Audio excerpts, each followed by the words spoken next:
Welcome back to the Worst Is Yet to Come podcast. I'm joined with my co-host Harry.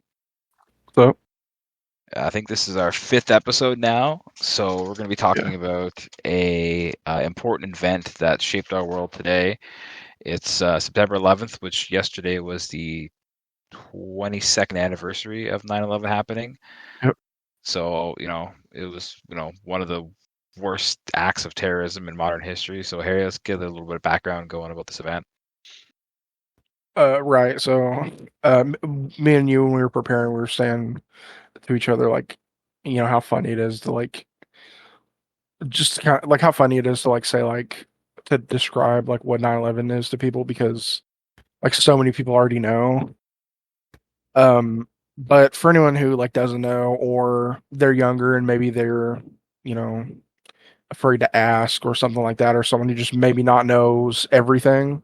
I think mostly for like the Generation Z, like the Zoomers, they weren't alive. Like a lot of them weren't alive when this happened, or they were Yeah. just infants. Like we have actual memories of this because we're part of a certain age group, but the younger generations, like they weren't alive for this.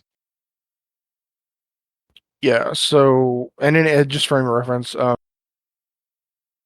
was born in '98. I was 3 when this occurred, but it like I was telling you, it's one of my first memories because of uh the way that my parents perceived it, and we'll get into that later when we talk about our personal experiences with it.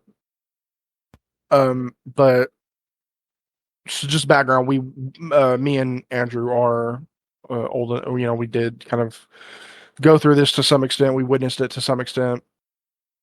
Andrew more so than I did because he was how old are you? Like 5 when it happened? 7. I was 7. Yeah. Okay. I'll go into my story about it. I remember a Yeah. lot of Yeah. there's actually Yeah. after effects that affected my family too about it. Yeah. We'll go into our own personal experience a little bit later on. But so for anyone who doesn't know or isn't familiar with it, it was September 11th attacks, yeah, usually called 9/11. Was a series of 4 coordinated terrorist attacks carried out by Al Qaeda against the United States on September 11th, 2001. And it was essentially 4 commercial airliners were hijacked on, I believe it was Tuesday morning. Uh, I think it was I'll, Tuesday. I'll look into it. You keep talking. It was like a Tuesday morning at like 8 a.m. These flights were, it was still like highly coordinated. These 4 airlines were like hijacked like simultaneously almost or within very quick succession of one another. Um, and 2 of these flights, um, It was Tuesday.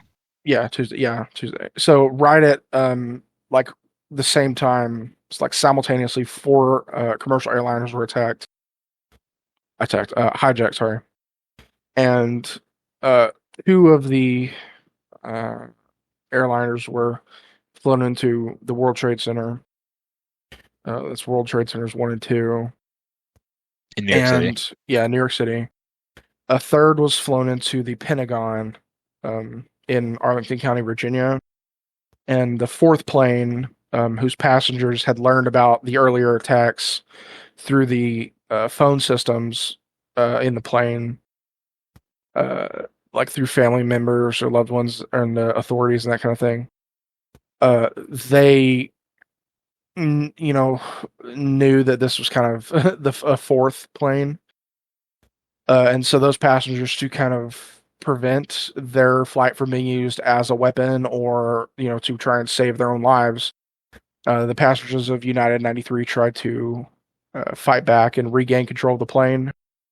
But the hijackers ultimately crashed the aircraft into a field in Shanksville, Pennsylvania.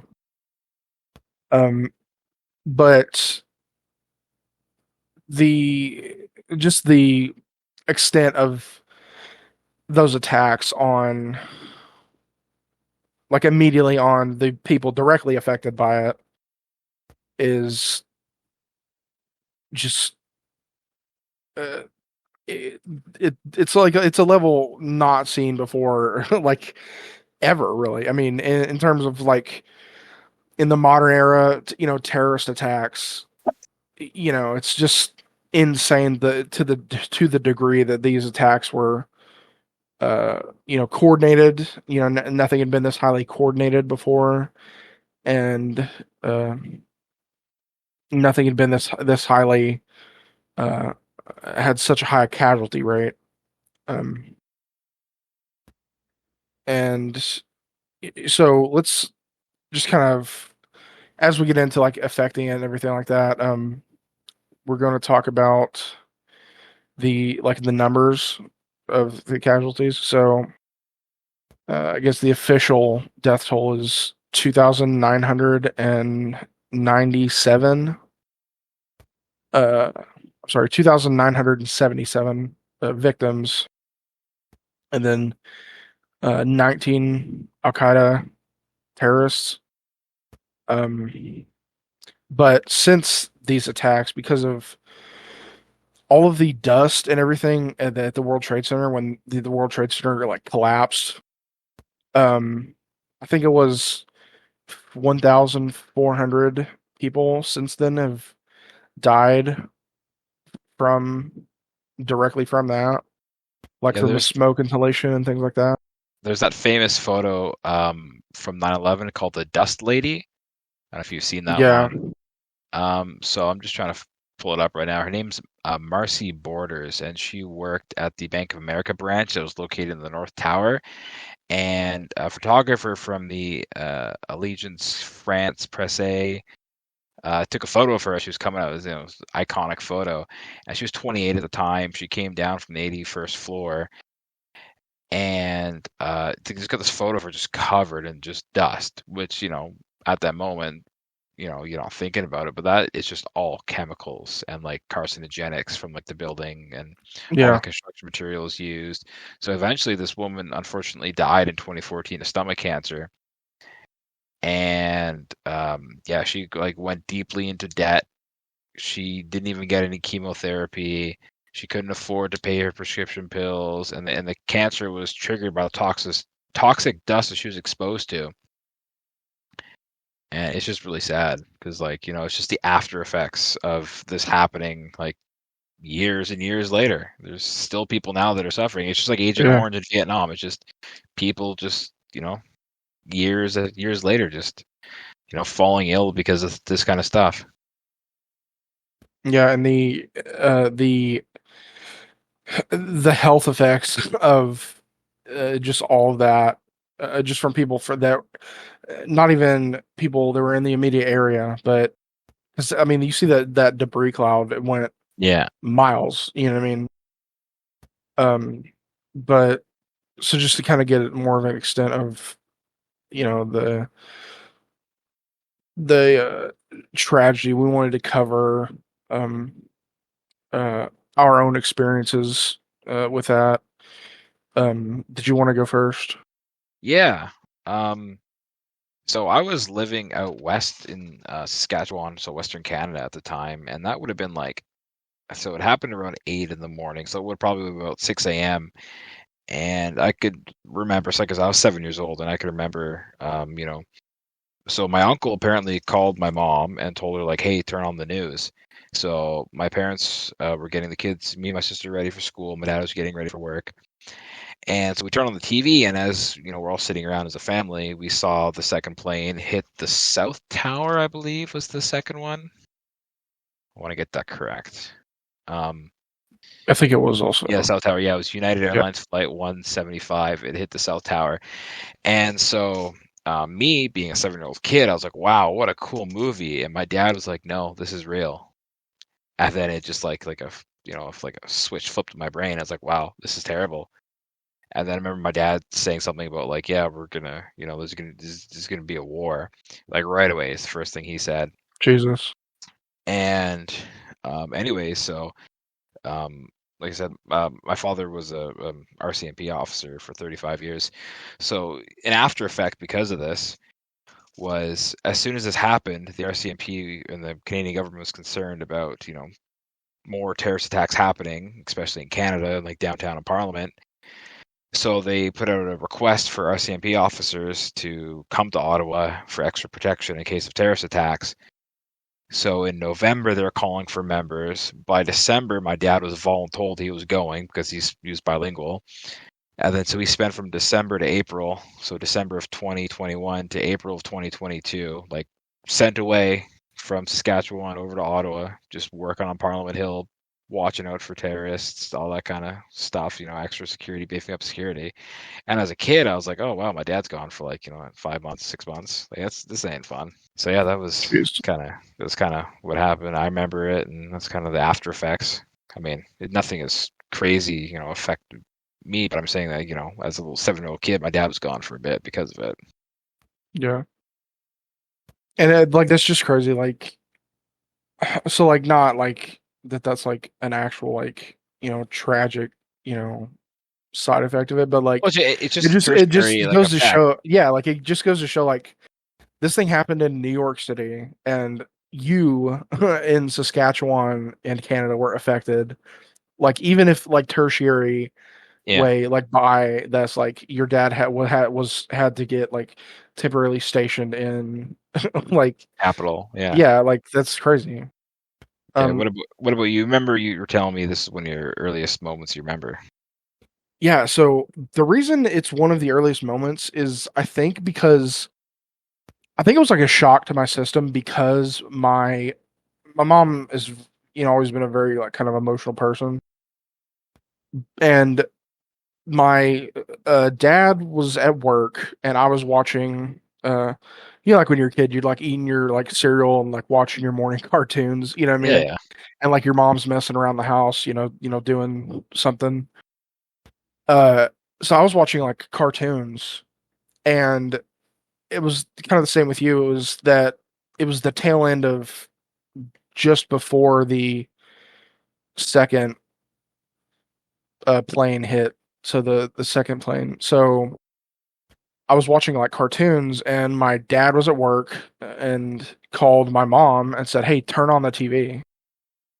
And she turned it on. It was, she turned off my cartoons and she put on. I remember CNN. I remember because it was red. I remember like I was like 3 years old. But I remember like so vividly. Like I remember like one scene from this entire thing. That's all I remember from it. Was my mom crying, like staring at the TV, like almost hysterically crying. Watching and seeing the first tower smoking, and then the explosion, and then the second plane flying in, and my mom like screaming into her hands. And that's like where the memory like fades. But like I think that's why I remember it so vividly, is because it was kind of like a shock to my system. Like up to that point, I had never seen my mother that emotional. Yeah. And I think that's why I probably do remember it. Because like my next memory that I have was like going to kindergarten when I was like 5. So like, so that wasn't really it wasn't really an effect on me, but I just remember so vividly seeing that. Like that's kind of my experience with that, seeing that when I was a kid, and then just because it's always been like such a kind of emotionally triggering, and not really triggering, but like just an emotionally significant memory for me. I've always been kind of interested, or just really curious about what went into like why that occurred, why Al Qaeda did that, and just the entire scenario behind the attacks and the specifics, and like all of the stories of just the normal people who were like we were saying, like it was like super early for you. Yeah. And like your family was like your uncle, I think you said, was like up just away. Yeah, well, my uncle's in Montreal, so he's in the same time. Oh yeah, zone. okay. So he called. She's just like he's just like at work. It's like my dad called my mom. He was like at work. It's like they were doing normal things, like they were doing normal people shit. The same things like the people that were the victims of these attacks were doing. I mean, these people were at work. Yeah. Just sitting in their office building, you know what I mean? And then they felt just living their lives, then just out of nowhere on a fucking Tuesday morning, just sitting there, doing, some bullshit for Merrill Lynch or whoever, Bank of in New York City. America, yeah. Yeah. And then they feel like the fucking earth, like, the ground rumble, and they're like, "What the fuck was that?" And then just the world immediately gets turned upside down. Um, Yeah, so I'm saying, like, I want to circle back to what we said before. Like, this is why we thought it was important to talk about, because like the younger kids, they don't have these memories. Like, you barely remember, I remember, but it's like it's important for us to talk about and like remember, because people don't have these memories like we do. yeah, and definitely it becomes less prominent as time goes on, obviously, as with all, kind of events and things like that. As sad to say as that is, you know what I mean? Like, Yeah, there will eventually be a time where people almost just don't talk about it, you know what I mean? yeah. Um, and but I think that it's important to understand like why these kind of things happen, you know what I mean? And or if not why, then just don't forget the normal people. Like, I know on this show, like, we like to talk about the normal people that like kind of rise to these crazy expectations. Um, and like 9/11, like these terrible attacks, where it's kind of a story of that. You know what I'm saying? It's a story of people on that day rising to these kind of extraordinary expectations, and then a nation rising to those same expectations. And not everything was perfect after that, obviously. Well, it's like there's a quote people say. It's like, we want the unity of September 12th without September 11th. Yeah, Like America was like yeah, galvanized, and like no matter if you were like Democrat, Republican, if you were like North or South, like you were American. And it was like, like someone attacked us, like this is real, you know. So I was thinking about was it when Bush was standing there at Ground Zero and he had his microphone and he's like, the people who knock these towers down are going to hear from all of us. Like it was, yeah, like I said, yeah. that. That was the quote that I wanted to look up. Oh, was it? Yeah, yeah, no, I remember that. Yeah, That's yeah, there's a podcast that I listened to, and that's part of the intro. Like, the guy repeats a bunch of quotes, and one of the quotes is that. So it's like in my mind from listening to that podcast all the time. yeah, yeah. It was that quote. I wanted to read the quote from the former governor of New York, about just like talking about like how like united America became in the aftermath of that. And I don't know if it's common knowledge, and like uh like areas have like identity. Like, oh, Pittsburgh is Pittsburgh. You know what I mean? Like, I don't know if places in Canada like have that kind of like feel or Yeah, whatever to them. yeah, Like culturally different. yeah, like, well, like just like the kind of brotherhood, or like kind of collective ideas of like one area. You know what I mean? Or like so prominent. Western Canada, Quebec, the East Coast, like what Newfoundland has Yeah. for So an like identity, that kind of yeah. stuff. So like New York has this identity of like, New York, we're the fucking best. You know what I mean? Yeah, Like don't fuck with New York. You know what I mean? And this quote by the former governor of New York, George Pataki. It was, on that terrible day, a nation became a neighborhood. All Americans became New Yorkers, and like that kind of, I think, kind of shows the kind of resolve and the unity of, the way America like kind of became one after this. And like, if you hear people talk like from the time, like even like being in New York, yeah. like it's a city of like so many fucking people. And it's usually like people go on about their business and all that kind of stuff. But like they were saying, like after that, everyone was so friendly and so, you know, nice, and like so like, oh, it's okay. You know what I mean? Like, because being in a big city is Unity. There's a lot of can be kind unity. can be kind of being in a big city can be kind of shitty. You know what I mean? Yeah, I mean, I've been in New Uh, York, and like I don't ever want to go back. so like, but like people back then were like saying like it was just so different. Like we were in it. It's like we were in it together. Like it's this such a tragic thing, but it's like we all became united in this like shared like sorrow of this bullshit. Like It's just like Pearl amazing. Harbor in World War II in America. Like the whole Absolutely. country rallied It's behind it, and then yeah. So that quote, and then another quote kind of to and then we'll segue into. We wanted to get into a couple people. We wanted to highlight a Yeah. couple people who did some, pretty prominent things that day. I think Yeah. the last quote that it speaks towards, kind of America, kind of stepping up and saying, you know, like we're still here. You know what I mean? So it was George Bush. Again, uh, so these he said these acts shattered steel, but they cannot dent the steel of America's resolve. And I think that's a pretty cool quote that kind of highlights the fact that, like, you know, we're still fucking here. You know what I mean? Like, we're still together, we're still united, and nothing can fucking change that. And that shit, I think, made it even worse. You know what I mean? Like, the worst thing that they could have done was some shit like this. You know? Yeah, I mean that's the thing about like America is like it seems so like divided and everyone's at odds with each other and all cutthroat, and then stuff like this happens and then they just unite and they overcome it. Like Yeah, that's American history. He is yeah, straight up like hating, not hating, but disagreeing a lot. We need to come together for a common cause, get together, absolutely dominate that, and then you go back to disagreeing and not getting along. But it's all part of like the democratic like freedom that Americans have. It's like yeah, yeah, it's okay to disagree, but when shit hits the fan, we're Americans, and it's something really respectful in that as like yeah, a Canadian yeah, like outsider, looking in on that. yeah. It's like and obviously, Canada's like fucking huge, but like also just the size and like the diversity in America is one that, like, there's so many different people with so many different ideals and, so many different viewpoints.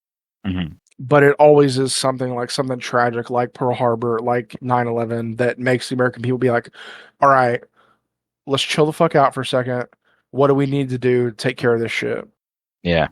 Yeah, and like I admire that as part of the American spirit. I think is the like the thing of like nobody can talk shit about my brother except me. You know what I mean? Like Yeah. I can talk shit about California all fucking day. But if someone blows up some shit in California, I'd be like, that's fucked up. Who are we gonna go to war with? Yeah. You know what I mean? Like, I don't agree with California or New York or fucking Arkansas. You know what I mean? All this shit. Like, there's people in these areas have different like viewpoints and all that kind of stuff. But when it comes down to it, it's like, no, it's America. It's like we're gonna stand up and kick the shit out of whoever does that shit. And I that's part of the like I think that's part of the American spirit. That's one of my favorite parts. Is like America means so many things, and what it means is we can be divided up until the point that we unite for whatever reason, and once we're united, nothing can divide us. You know what I mean? Yeah. But kind of wanted to segue that into highlighting a couple people who we thought just kind of exemplified, you know, these people that go above and beyond in these kind of situations. And who did you want to highlight? Did you have somebody? Yeah, I do. So this is I just want to backpedal a little bit. In a previous episode, like I was talking about like what inspires me is like people in history and people stepping up and having good leadership. So the person that I picked was Rick Rescorla, who was a British-born immigrant to America. He served in the British military, served in the Rhodesian police, but he ended up in the U.S. military, and he fought in the Ildrank Valley with Colonel Hal Moore, like the movie We Were Soldiers. You know, Yeah, yeah, so essentially, this man like grew up like in service. Okay, so that's part of his core characters of him as a person is serving others. He fought with an exemplar leader who has so many good leadership qualities that I want to do an episode about him. So he really had like core principles of like doing the right thing, service to others already ingrained in him. Okay. So that's going to be important for when 9/11 happens. So eventually he gets out of the military and he ends up working a couple jobs or whatever, corporate security. And the day of September 11th, he was in the South Tower. So he heard the North Tower get hit at 8:46 a.m. And he heard the explosion and he saw the tower burning from his office. He was on the 44th floor of the World Trade Center 2, the south one. So when the Port Authority announced over the PA system, like, hey, stay calm, stay at your desk, he straight up said, what do you say? I told them I'm getting my fucking people out of here. And he started directing people right away down the stairwell just to get them out of the building, right? So he was up on the 44th floor and people started like bottlenecking. And he straight up was like, hey, keep it calm. Don't go in the elevators. Let's get down these stairs. Let's get down these stairs. If someone's, straggling, it's like, hey, take care of this person. Like he's using his like ability that he got from like stressful situations, serving in combat and being in the military and policing in this stressful situation and like remaining calm. It's almost what we were talking about Stonewall Jackson is like a good quality of leadership is like staying calm under fire. So staying calm in the situation, he's directing people, he's taking control of the situation, and these kind of things, people need to be told what to do. I was telling Harry before we started recording, like, let's say you're at some sort of accident and you're gonna be the person doing first aid, and you got a whole crowd of people around you and everyone's freaking out. Well, what you're gonna do is point to some person, you're calling 911. Okay, you're standing on the road, you're flagging down the ambulance. Okay, you're getting this person's like ID, whatever. Like you need to tell people what to do in situations. People need to be told because there's leaders and there's followers, right? So he was doing an effective job as a leader, leading people out of the tower, and like people freak out, man. He stepped up, he did the job, and when the second plane hit the South Tower, unfortunately he was killed with thousands of other people. But I really thought it was like a really, I don't know, moving thing that like he took control of the situation and through effective leadership he saved people's lives, and that's something that I love to hear is like people in leadership positions doing what Yeah, they can. Yeah. absolutely. So who do you have? I Down? had two. The Yeah. first one is Father Michael Judge. I think that's how you say his name, Michael. It's spelled Mychal. Yeah. Pretty sure it's Probably. Michael. He was the FDNY's New York City Fire Department's chaplain, or yeah, he was the chaplain of the FDNY, and he was a Catholic priest who, in his duties as chaplain, uh, he rushed to the site, because obviously he knew like, oh, wow, there may be a lot of casualties, um, and uh, he was praying over bodies, lying in the street outside of the North Tower, and in the near the lobby of the North Tower, where the like emergency command post had been. And he was just praying over the bodies of people who had already been killed or were injured, and he was just doing his duty, as the chaplain of the FDNY. And when the South Tower collapsed at 9:59 in the morning, he was in the North Tower, and when the South Tower collapsed, debris went flying through the lobby, and he was hit by flying debris and ultimately killed by that debris. But just the fact that he was just maintaining his composure, and the it's reported by um, a reporter that did an article about the Father Judge on that day. Right before he died, he said he was praying aloud, Jesus, please end this now. God, please end this. And then he was struck by flying debris. And I think I wanted to highlight him because I thought that in his duties as chaplain, the chaplains often it's a big part that's like often overlooked in war or in tragic situations, but I think chaplains are they do a lot for people who are in could be some of the worst times in their life or the last moments of their life, and this person is there saying, I'm with you. You know what I mean? If for no other reason than to say, you're not going to die alone.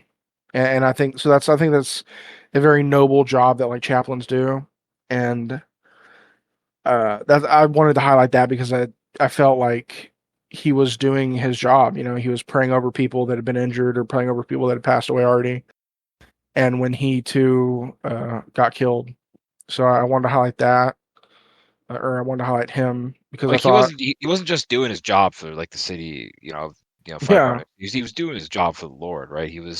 yeah, He was being the spiritual leader that he needed to be. He was being, care for his fellow man, showing core principles of Christianity, loving your neighbor. yeah, Like he was, yeah, doing God's work. yeah, and especially in a city where, um, a city like New York City with such a high Catholic population, him being available to Catholics who were potentially in their last moments is an important thing for Yeah. Catholics, because Catholics get something called the last rites, um, and that's it's kind of your last opportunity to ask for forgiveness for your sins and all that kind of thing, and get absolution, and just for him to be able to him doing that in the midst of this you know quagmire of chaos and insanity and all this stuff going on around him to have the composure to do his job for the FDNY, do his job for God, do his duty to the people of New York City, or just the people in there in general, is really amazing, and that's why I wanted to highlight him. The second person I wanted to highlight was Oriel Palmer, who was a battalion chief of the FDNY. Um, he had been in the FDNY for a long time. Up to that point, I think it was, he'd been there for like 20 years, I think it was. Yeah, he died age 45. Yeah, he'd been in the FDNY like 20 years. He was a battalion chief, so uh, he ran the New York City Marathon like regularly, and so he was a marathon runner. And when his unit showed up to the attacks, he showed up to the North Tower at first, like kind of check in and Yeah. see what needed to be done, and uh, he went to the South Tower, after he was kind of given orders of like where to go and what to do. Um, he went to the South Tower at I'm sorry, he was in the North Tower, and then he went to the South Tower. He started to he was like I said, he was a marathon runner, so he actually started ascending the stairs uh of the I think it was the North Tower he was in. Checking, hang on. He moved into the South Tower once it was hit. Okay. So yeah, so he started ascending the South Tower. So he took a freight elevator um to the 41st floor, which was halfway to where the plane hit. And the plane hit from the 77th to the 85th floors, like the wingspan hit from the 77th to 85th floors. Um, so he took a freight elevator up to the 41st floor, and he actually uh, started climbing the stairs up to try and get to the impact zone. And on his way up, there's people obviously coming down the stairs. On his way up, he was telling people, giving instructions, helping people down, directing people, um, that kind of thing. And there's a real famous like tape of him communicating with his unit, and I think with the command post in the North Tower. But primarily with his unit. There's a famous recording of their communication that day, and you can hear the kind of, they're stressed out. You can obviously hear that, but they're maintaining control. They're doing what they need to do. Um, and you can just from the tape, you can hear that I was kind of like awestruck when I heard the tape of the kind of the back and forth, the communication. They were all about doing their job. They're all about getting to where they needed to get to help people. And um I think he was able to get up to the impact zone. I think that he actually was able to get up to the um yeah, he was able to get up to the impact zone on the 78th floor. Um and he was able to report on, he reported numerous casualties up there at that point. But he passed away when the South Tower collapsed. But I just wanted to highlight him because, again, he was doing his duty to the people of New York, to all, everyone everyone in that situation. He was, all those dudes voluntarily went into those towers. You know what I mean? Like, none of those guys said no, or, you know what I mean? See, what I want to say is really important is, like, so he was a battalion chief, so that's a man who's in charge of multiple stations, multiple like Yeah, trucks, right? So he's like I said, like going back to what I like talking about leadership, right? He's in a leadership position, okay? And as a leader, he's choosing.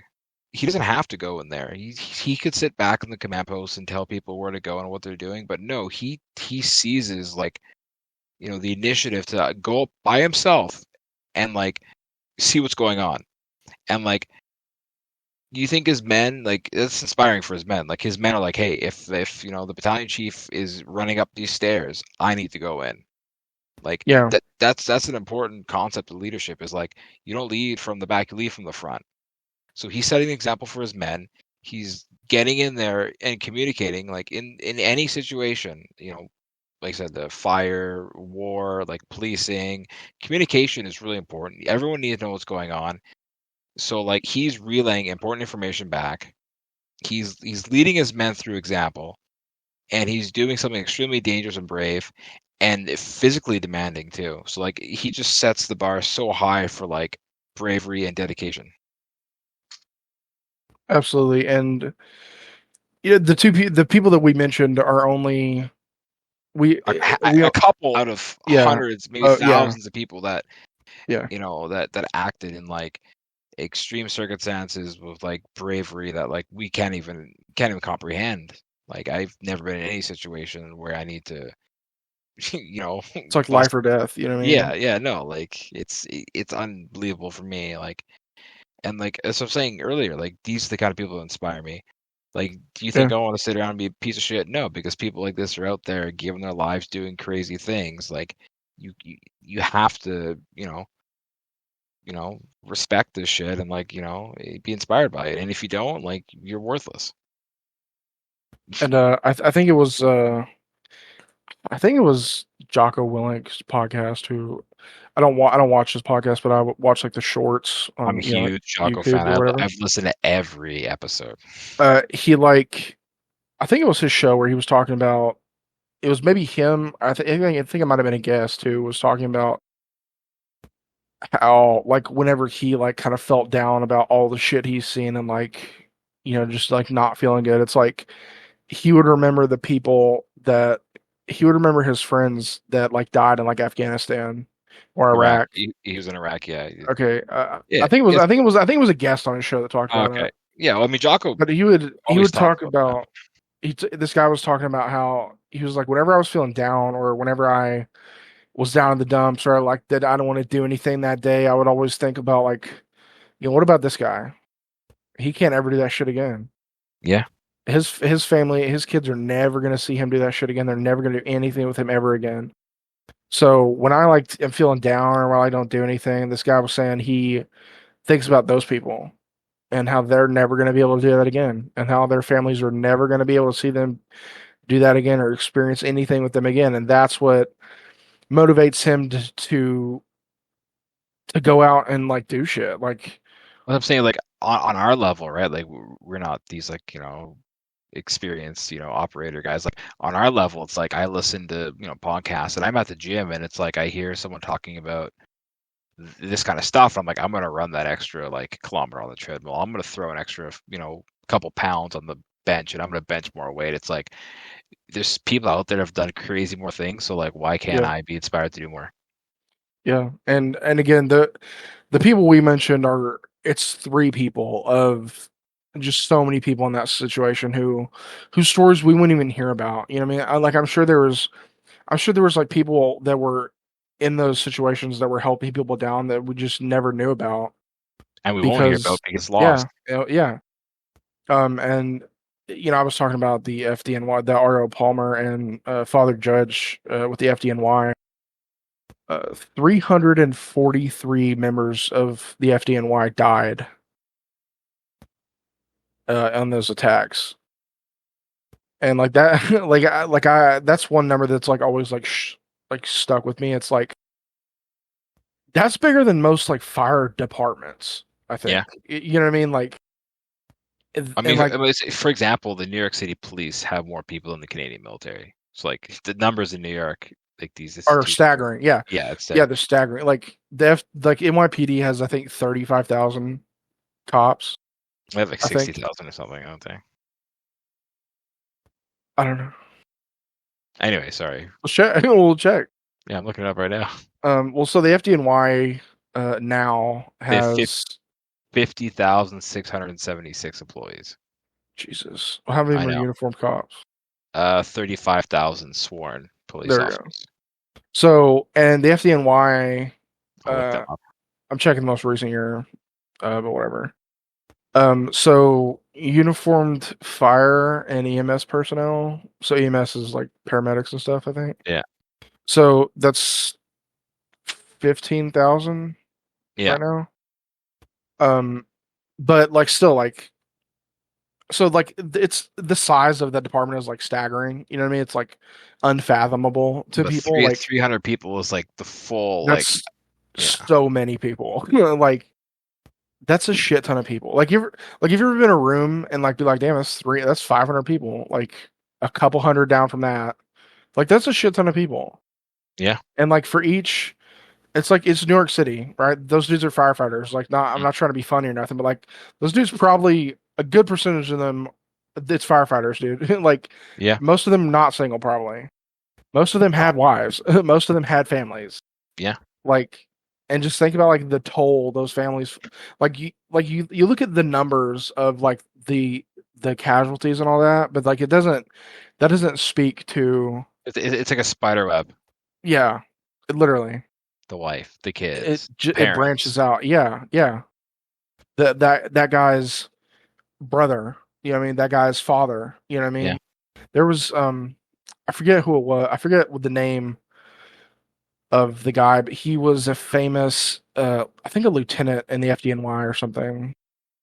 And he was in the command post giving orders, I think, and he sent his brother up into the South Tower and his brother died. And he lived. And I forget who it was, but it was one of the stories I saw in one of the documentaries I was watching about this. But it was like just in the FDNY alone, like how many fathers and brothers joined together or because of one another. You know what I mean?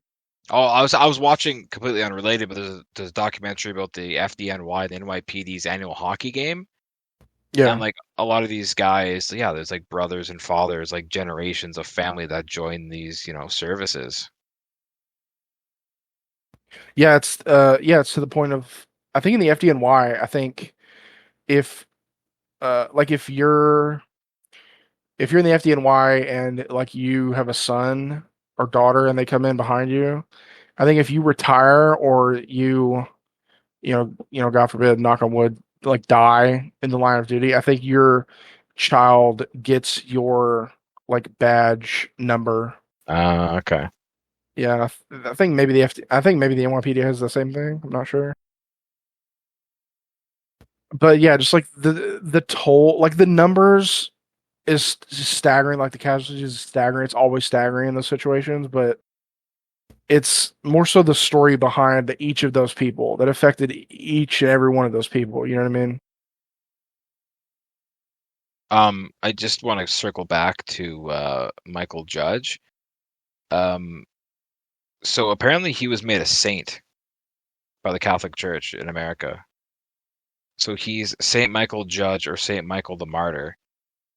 And his fire helmet was presented to Pope John Paul II, and France awarded him the Legion d'Honneur. So he's up for saint. I think they're going to make him a saint. Okay, no, yeah, sorry. It No, says no, he's no, no. saint. So I did hear about that. I just It didn't was mention it, but they they like proposed him, I think, for sainthood, oh, and I think they were discussing it. I Um, thought he was a saint. That's from what I'm just looking at, but I could be wrong. I'm not Catholic, so I don't know how the whole sainthood thing works. But oh, anyways, he was, yeah, he is a saint in the Orthodox Catholic Church. okay, That's not the big Roman one. Catholic Church. No, okay. Yeah. Oh, okay. So it's American Catholic Church. Okay, but I mean, yeah, he's the Well, he Pope. is a saint. He's a saint to them. Yeah, so, I mean, He's a still saint, and yeah, unreal. This is crazy. Like and then, like I said, this is just like a micro scale of like just the yeah. out of This, all the yeah. people from. We summarized three people, you know, who, like we summarized their entire lives. Like we summarized, you know, the tail end of their lives. You know what I mean? And what we skated over like what they did as a profession. But beyond that, like it's like 3,000 people now officially because of like all the initial people that passed on that day, and then like the people that have like passed since from cancer and things like that. Yeah, It's like each person is it's another story. You know what I mean? That will take hours to get through, and just the kind of inability for us to like summarize all of that kind of shows the magnitude of this incident in the hearts of America back then. And I hope for one that it stays in the hearts of Americans for a long time, just so that we don't forget these people that deserve to not be forgotten. You know what I mean? Obviously, like New York City's not gonna forget ever. You know what I mean?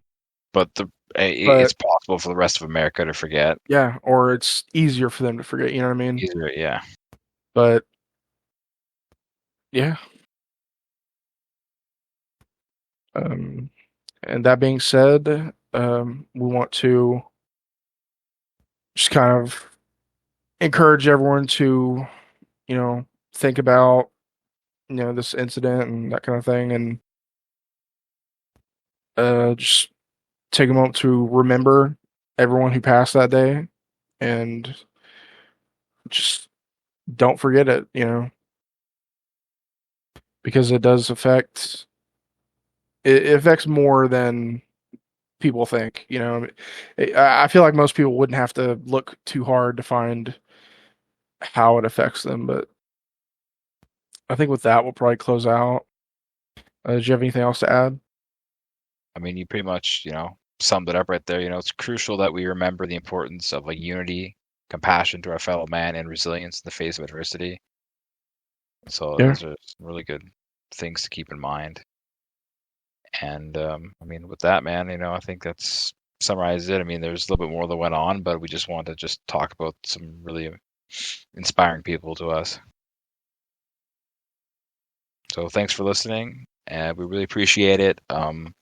Recently, our listening numbers have gone up a lot, and we really appreciate that from our last episode. So if everyone could just follow us on all of our social media, The Worst Is Yet to Come. We're on Facebook, Instagram. We're on YouTube. Hopefully, our clips will get uploaded soon. We got to work on getting the files switched over to video. Yeah. It'll happen soon. But thanks to all the support, and thanks to all of our friends and family that have reached out and talked about this. We really appreciate it. So on that note, have a good night, Harry. Okay, later.